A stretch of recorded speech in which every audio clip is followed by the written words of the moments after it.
So yun guys, magandang gabi sa inyong lahat. At ngayon nagbabalik tayo dito sa Oriental Mindoro, Pinamalayan, para na rin po ma-update natin yung batang may problema sa spinal cord, si Angelo.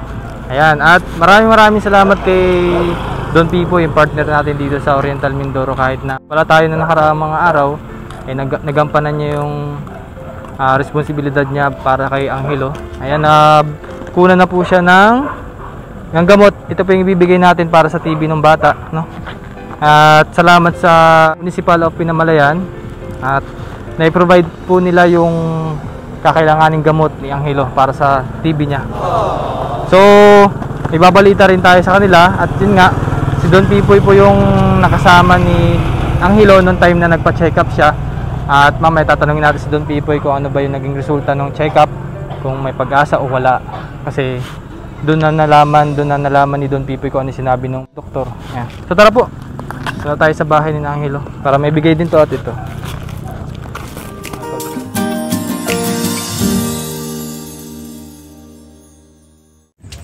So mga babayan, dito tayo sa bahay ni Angelo. Ay Nay, magandang gabi. Ayan. Ipasok po. Ayan. So pasensya na po na at ginabi na po kaming.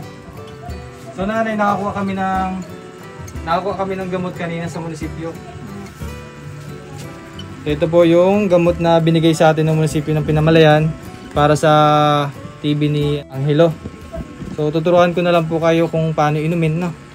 At ito po yung diaper, tapos may milk din po dito, nay. Lagyan natin dito. Ayan. So kamusta nanay? Ano po yung naramdaman nyo ng time na sinabi ng doktor sa inyo na gano'n? Maraming kaya daw operahan. Sayang naman daw ang pera pag na-operahan. Baka daw hindi maibalik. May gamutan na lang sa TB. Bali ang priority na lang natin ngayon ay TB. May gamot. Gamot na. Oo.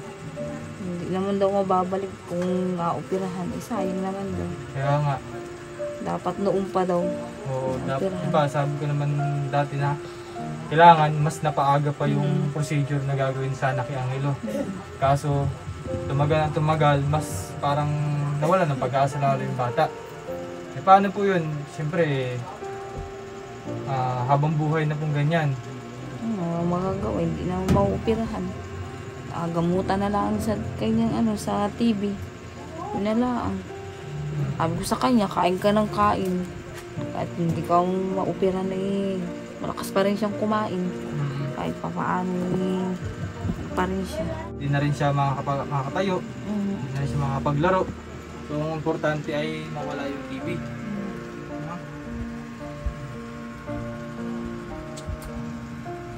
Tayo, na-late na tayo ng dating. Tayo napaaga-aga, ano to? Siguro may pag-asa pa yung bata. Hindi na natin masisi dahil nandiyan na yan eh. Kaya dapat sisihin. Nandiyan na. Talaga alam ko ng maayos. Lahat ng effort na nagawa na natin, pero yung sinabi ng doktor, Yun ang ginawa natin ng lakas ng loob para. At ayun nga po mga kababayan, no? Yung naging resulta po sa check-up ni Angelo ay hindi po naging maganda dahil wala na daw po pag-asang maibalik pa sa dati yung katawan niya. At so ang parang priority na lang mawala po yung TB niya, magamot po yung TB niya kasi meron po siyang TB of the spine at TB of the lungs. So yun nga po, possible din po kay nanay nagkameron na kayo ng TB din. Kaya yun po yung chine-check din ng munisipyo na tol. Yung munisipyo, Lahat ng kasama. Lahat ng kasama dito sa bahay ninyo ay i-check up. Kaya kinuha yung mga pangalan. Opo. Kaya kinuha po yung mga pangalan nyo, edad. Possible na nahawaan na rin po kayo ng TB. So sana hindi po at yung bata, kawawa naman po kung mahawaan din ng ganung sakit. Mahirap po magkameron ng ganun, nanay. Kaya kailangan po ay ma-check din yung mga kasama niyo dito, mga anak niyo. Lahat po kayo nandito. Ay, ito, ano ba sabi nung doktor sa iyo nung nagpa-check up si Angelo? Ano ba yung pinakang ultimatum na sinabi ng doktor? Don Pipoy kasi po yung kasama ni Nanay Erica sa clinic. So magandang gabi po sa inyo mga Kadang PP Vlog. Yun nga po, pinapaliwanag po ng doktor na kung sakali man po na operahan si Angelo, hindi rin mo niya kakayanin dahil yung nerve niya sa likod na dalawa is patay na po yun sa likod niya. So ngayon ang mangyayari, kung sakali mo po siyang operahan ngayon na nakaganyan po siya, so wala din pong posibilidad na babalik yung kanyang katawan dahil nga po na paralyzed na po yung kanyang nagkaroon ng malalaman. So ngayon po ang gagawin natin ngayon is, ang sabi ng doktor is multivitamins nga po yung binigay. So ngayon po ay kailangan din po na lagi po siyang mag-inom ng multivitamins. At saka ngayon po guys, yung TB niya, ang una dapat tong priority dahil yung TB niya po ang nagpapahina ng kanyang katawan.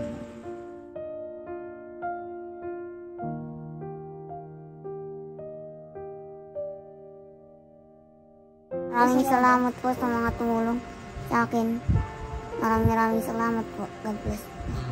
Paano yun, Toy? Ano yung naramdaman mo na wala ng pag-asa? Makakalungkot, di makakalakad.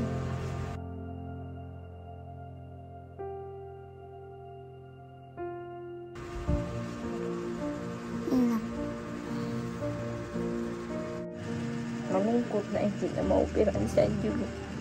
Kasi pinaliwanag naman sa'yo ng doktor na kahit operahan, pero ang nerves ng Angelo, wala nang pag-asa. Dahil nga ika is taon na lumipas. Anong masasabi mo sa mga sponsor na walang sawang sumusuporta pa rin sa'yo kahit na ganyan ang kalagayan natin? Maraming salamat sa kanila. Kahit di maoperahan si Udo. Siguro naman nung Sa TV. yung TV na lang ang gagamutin. Nakita mo naman yung ating ginawa. Sobrang walang sawa tayong ginawa, kundi para makainom ng gamot. Yung gando na lang talaga.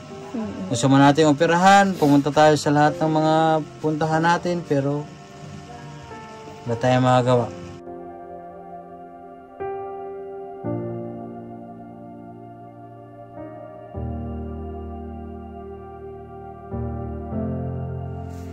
Naya ka, tol.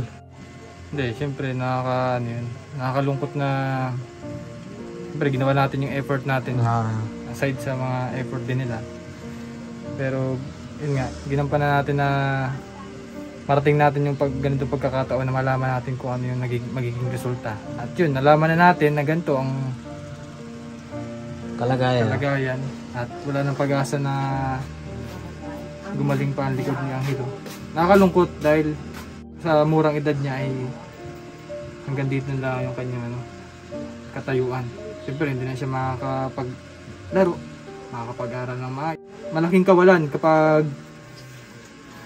hindi na siya makakalakad, makakatulong sa kanyang pamilya. Kung ano man yung pangarap niya, hindi na niya magagawa. Kaya napakahirap yung ganito yung naging resulta ng kanyang check-up. Maraming salamat po sa tulong ninyo. At alam po namin na mahaba pa itong gamutan na para sa karamdaman ni Angelo. At sana po ay maging okay po yung katawan ni Angelo at maibalik sa kahit na mawala po yung TB ng bata, ay malaking tulong na po yun sa pamilya nila. At andito lang naman po kami ni Don P-Boy para suportahan po yung pangangailangan ng bata na tulad po ng gamutan niya. At kahit papaano po ngayon, although yun po ang naging resulta, ay kahit paano po ay naibibigay po natin yung mga gamot na kailangan ng katawan niya. At yun nga po, sa mga nais po magparin po ng tulong para po sa pamilya ni Angelo, mag-message lang po kayo sa Ren Vlogs, nakita niyo po sa screen. At any amount po ay malaking tulong po yun para sa kanyang pagbibili ng mga diaper at mga pangailangan po araw-araw. At sa mga sponsors po, thank you very much po at pagpalain po kayo ni God para sa ganun po mas dumami po yung inyong matutulungan. Thank you very much po.